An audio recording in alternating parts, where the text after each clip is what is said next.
Pete, let me show you a quick thing on a draft pick that is likely to be have moved up, not just because he had a great combine, but he did, but also because, Pete, he's got a body of work that is really good on the NCAA football fields across the country. So take a look at this, see what you think. Pete and I will comment. NFL's first white corner in over 20 years. So this is Cooper DeJean. Everybody always has to say white corner from the University of Iowa. And there's an argument to be made that he's That's what Dion was thinking yesterday. Yeah.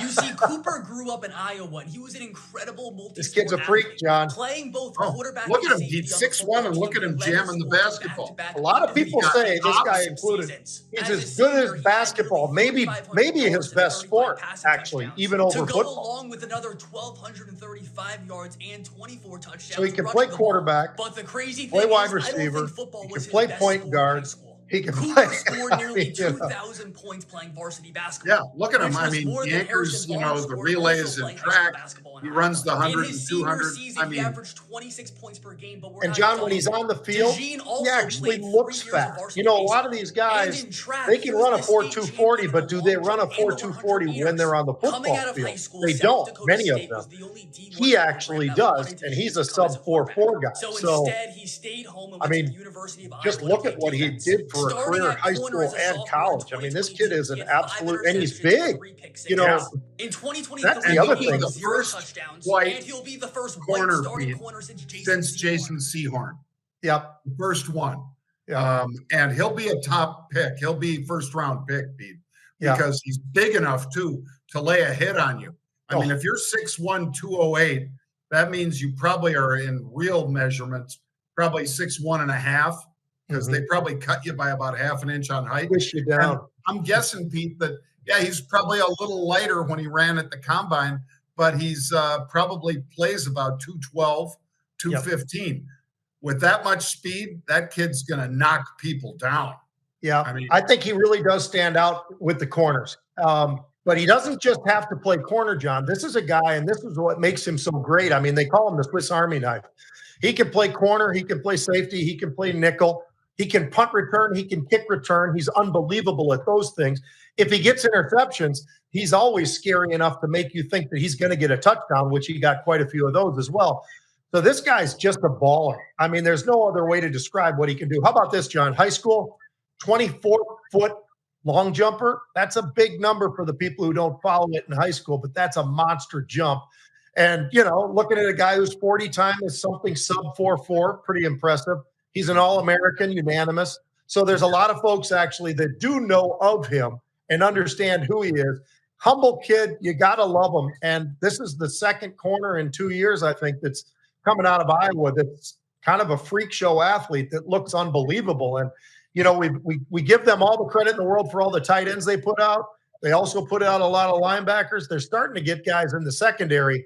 Iowa's got a lot of talent, John. That's why that defense at Iowa has been so good for so long. They've got a lot of studs on the defensive side of the football. They must need a new O coordinator or something. They do. Because how do you have Kittle? How do you have Laporta?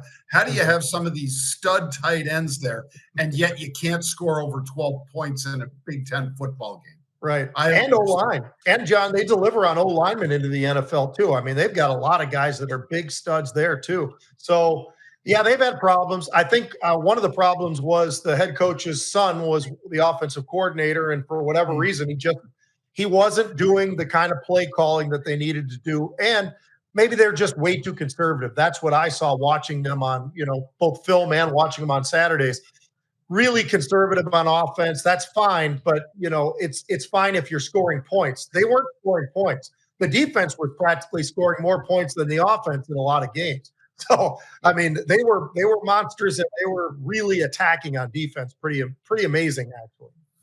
All right. Well, now there's something that goes on every year in Minnesota, by the way, folks, that we have to show you, because the Minnesota high school hockey tournament, you have guys like Howard Cosell, when he was alive, came up there and covered it. Some of the biggest announcers in the sport. I'm not sure if Al Michaels has been up there, Pete, like, do you believe in miracles? But he's a friend of ours, folks, a great guy. And they will come up there and cover the Minnesota State hockey tournament because these are all kids that are going to play in the pros.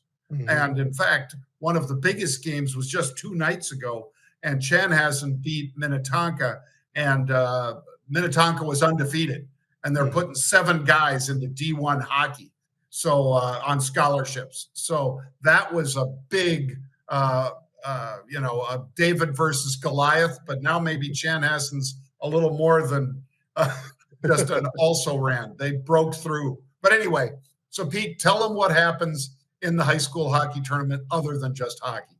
Well, outside of hockey, we got to show the clip if we can. I mean, it's just too funny. These guys come out, and it's always the all-flow team. So it's because this is what these guys do.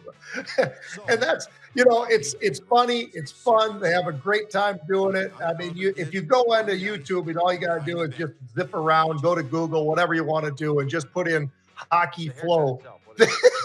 I mean, look at that. Is that the greatest thing you've ever seen? These kids have so much fun doing it. It's really awesome. It's all part of the tournament, John. And by the way, I went back and looked. In 1979, that's when Howard Cosell came in. And a friend of ours, Stan Hubbard, who took over ABC affiliate in Minnesota, brought him in to do the game, the championship game. It was phenomenal. There you can see Howard Cosell right there with the Edina hockey coach and a local sportsman. I mean, it's so big. It's so incredible. And John, I looked it up. They had 17,000 people in 1979 coming in for the tournament to watch these guys. And that's every game. I'm not talking about just the championship game. Every game played at that back then, the St. Paul Civic Center. That's what they had. So really incredible. It's again happening right now as we speak. It's really, really cool. These guys have a great time. These kids are amazing. And by the way, a shout out to the goalie at Chanhassen, because that guy is the reason that they made the next leap over Minnetonka. He was unbelievable between the pipes, and incredible what these athletes look like. And these guys, they're literally, John, they're going to college only because of age. Otherwise, these guys could go, and some of them get drafted, but these guys could go into the NHL right now, some of them. They are primed and ready, but they're really ready for this tournament because it's a big deal in Minnesota. Well, what do we have? Is that kind of the sports for today, Pete, then, those 2 issues? I think so. I mean, there's a lot going on within sports, John. We were talking about it just the other day with Mikey Yamamoto. We were talking about all the franchise tags and all the free agency talk and where maybe Tannehill would go. And also at the same time, what about the Vikings quarterback? I mean, there's a lot of questions out there that we're going to have answers next week, because now free agency really truly begins. And that's going to be some shocking things happening. Some of the numbers I think that go up are going to be pretty incredible, John. That's the 13th, folks. They can officially start signing free agents on March 13th. Well, we appreciate all of you joining us. I just landed, and thanks to Pete and Jared for stretching this out a little bit so I could actually be on the show today. We had a little trouble with the jet bridge, Pete. I blame you, because Pete abuses the jet. Let me just say that. So sometimes when I get on the jet, I'm going, what are all these freaking bags of chips ever?